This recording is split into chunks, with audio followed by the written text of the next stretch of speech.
Hey y'all, so I am at the house taking care of the chicks and the ducks today. Actually, I'm going to walk back here real quick and give you an update. Sorry, the camera's so shaken. But I'm going to give you guys an update on the tower really quickly. Just actually added a couple of new seedlings. I've been picking off a couple of some of the greens and just eating them straight off the tower.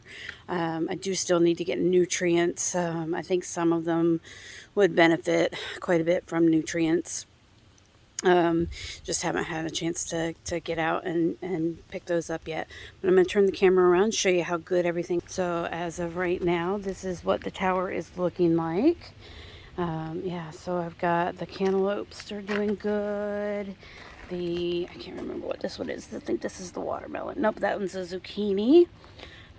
There's a tomato plant there, which the tomatoes probably aren't going to stay in. They might not. If they stay in, then I'm going to get a cage to put around the entire tower so that they can grow up the cage. Otherwise, they will fall down. And I'm looking now. Actually, it looks like I don't know if that's a little bit of blight already or if that's. I can't really tell exactly what that is. I'm going to have to look that up and see what's going on with that. I may actually just take those leaves off of there. It might just be a little bit of a nutrient deficiency. But the red radicchio is doing well. Now, I will say I picked one of the radicchio leaves the other day and ate it, and it was actually quite bitter. So I think adding the nutrients to the water is going to help with that, and getting the pH right is going to help with that. I know I said in the beginning that I really don't play around with the pH much, and I don't. But in the case where your greens are a little bit bitter, it may be a pH issue and a nutrient issue. So I will probably play around with that just a little bit. I'm not going to stress myself out over it, but I am just going to see if I can't help that. Solve that problem a little bit. This one, I believe, is the watermelon. This is the baby. Nope, that's that's either a watermelon or a nasturtium. That one actually, from the leaves, looks like it's probably a watermelon. When I went to put these in, some of my labels were messed up, so I don't know really exactly what's going on. And these, I actually don't know what a lot of these are. I think this one's a salad green mix. I think this one's probably salad green mix. This one I do not know. As of right now, I'm not sure what it is. All my seedlings that I started upstairs, they got kind of messed up. So I'm not exactly sure what that is. I do know that this one is Swiss chard. It's supposed to be rainbow Swiss chard, which means that as it gets bigger, these leaves and these stalks actually turn colors. But this looks like more of well, I don't know. Yeah, maybe. That one might be trying to turn orange on me. So it's a rainbow of colors, which I actually think is really cool, and it looks really cool in a salad. This is butter lettuce. This is absolutely delicious at this stage, and even more delicious if it gets a little bit bigger. I've got sweet basil here, although this doesn't really look like basil, but it's supposed to be sweet basil. Calendula, which is supposed to be really good, made into a salve. I've got some lettuce mixes, some more Swiss chard. This is yellow squash, which already has had a bloom on it that has died and fallen off. So that was probably a male bloom, and I don't have any female flowers as of yet. So it just, just didn't have any purpose. There's another tomato there. So I actually had lettuce the other day for lunch, and I just took the root ball. It was one of those organic lettuces from the grocery store. Literally just it still had roots on it, so I took that, cut the head of lettuce off, and stuck the root in the tower. It should grow. It may not. If it doesn't, I'll just take it out and throw it away. But it should actually grow from that rootstock. So we'll see how that does. This is purple basil. I don't know if I can get it to focus, if you can actually see. Yeah, there we go. So that's purple basil.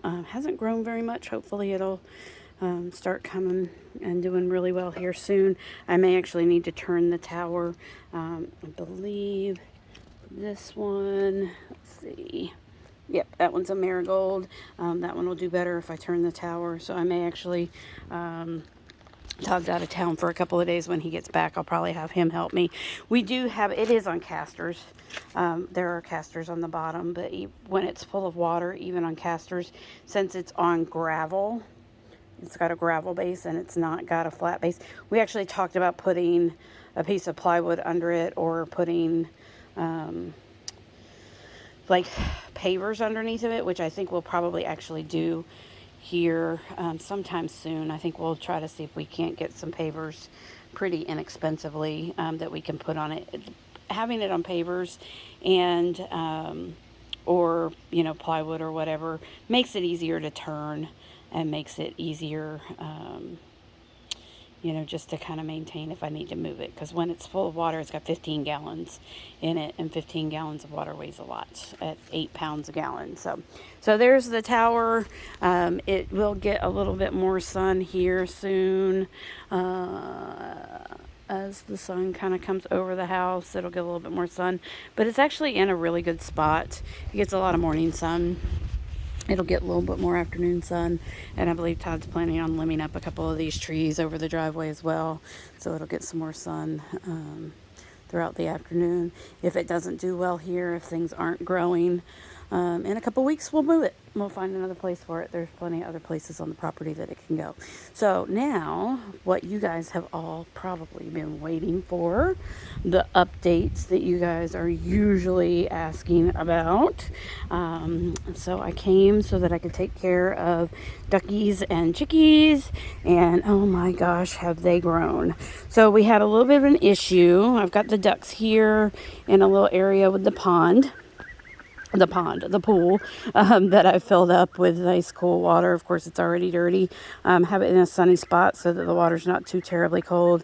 They've already taken themselves out and have dried off. I don't know if I'll put them back in again before I leave. I'll be here for a couple hours. Did have an issue, if you guys can see this little brown one over here, next to the crested. The crested is this one. The crested is this one. This one, little brown one. When I got here, there was a little string hanging in the coop from when it used to be when it used to house my cats many years ago. And that string was wrapped around poor little guy's leg. So when that string got wrapped around his leg, he struggled, and it kept getting tighter and tighter, and it cut off the circulation to his leg. He can use it. I honestly don't know, boy or girl, on any of them, but he can use it to a certain degree. The foot and the toes were purple by the time I got down there. He looked like he'd been struggling for a little bit. So so it was pretty gnarly. And I actually probably will let them swim a little bit more. They're actually looking like they want to kind of get back in now. I'll probably let them swim a little bit more before I leave, just to give that one a little bit more therapy. It was just up and walking on that leg a little bit. It's getting color back in its toes. So I think we're probably actually okay. May wind up taking it home with me this evening just to kind of keep it, because right now the other ducks are just running all over it. And I think when it's down in there in the coop with the ducks and the chickens both, everybody just kind of winds up walking all over the top of it. So I think more than likely I will probably just take it home with me and nurse it for a day or two. And then once it's able to walk a lot better, I'll bring it back and put it back with everybody else. I've got an empty bathtub at home where it can swim in actually lukewarm water with some Epsom salts, which will probably help quite a bit as well. Epsom salts fix just about everything. I had some possums that I raised a few years ago.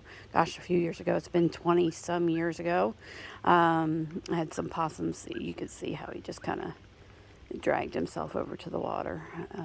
Anyway, so I had a possum that I raised many years ago, and one of my cats got a hold of it, caused a little bit of spinal nerve damage, and I wound up swimming it in a pool similar to this. Started out in the sink, the kitchen sink at the house, and then graduated to a swimming pool like this.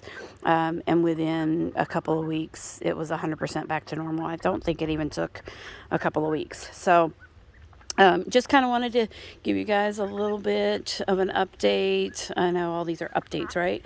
A little bit more of a view of what's going on. I'm actually going to take you guys, before I go down to the chicken house, I'm actually going to take you guys and show you the progress on the house, where I'm going to be staying.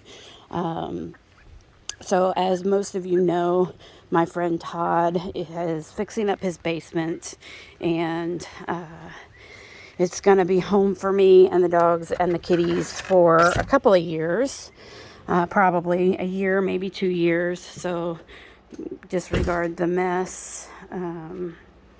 A bit background so you can see me instead of the mess that is his garage. Todd is just, he's not the neatest person in the world, but that's okay. He is generous to a fault, and he is doing a lot really to help me out.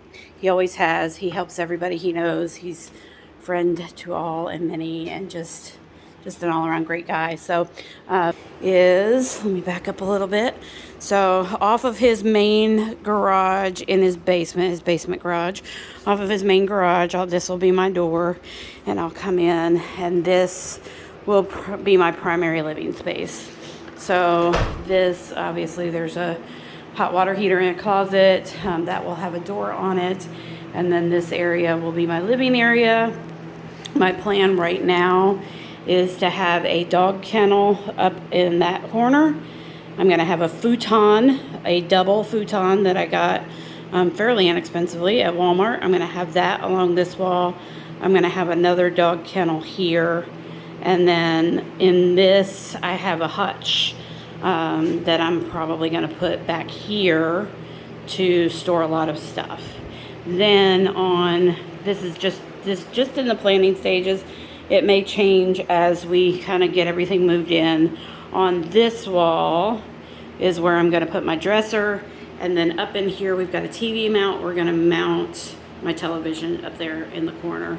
And it's going to be able to swivel so that I'm going to be able to see it from that corner, because I'm actually planning on getting a chair and a half and putting it over here, probably in front of this hot water heater closet, so that I'll have a chair to sit in, so that I'm not always sitting on the bed on the futon. So I'll probably get a chair and a half to sit there. Then there's going to be a credenza style table, or I'll have another hutch. I have 2 hutches. I may put the other hutch there. I just have to see how everything kind of looks once I get it in. I also have an entryway table that will most likely go along this wall. This is probably the wall that I'm going to wind up putting the fish tank on. And the fish tank will be right there as I walk in the door. If I don't put it on that wall, then it's probably going to go on a table right here on this wall. Then there's a little hallway, and literally all that's in the hallway is a closet. So this is going to be it's not really technically a walk-in closet, but it's actually a really good size. It's probably, let's see, it's 1, 2, 3, about 4 feet deep and probably 8 or 10 feet long. So it'll be a pretty good size. And then in here is actually going to be the closet area that I'm going to put the cats in. We haven't framed it out yet, but there's going to be a frame. There's actually going to be a wall up here, and there's going to be a cat litter box. There's going to be a table with their food on it. That way we can keep the dogs out of it. There will be a wall, probably a little cat door that they go in and out through here. And then over on this side, they're getting ready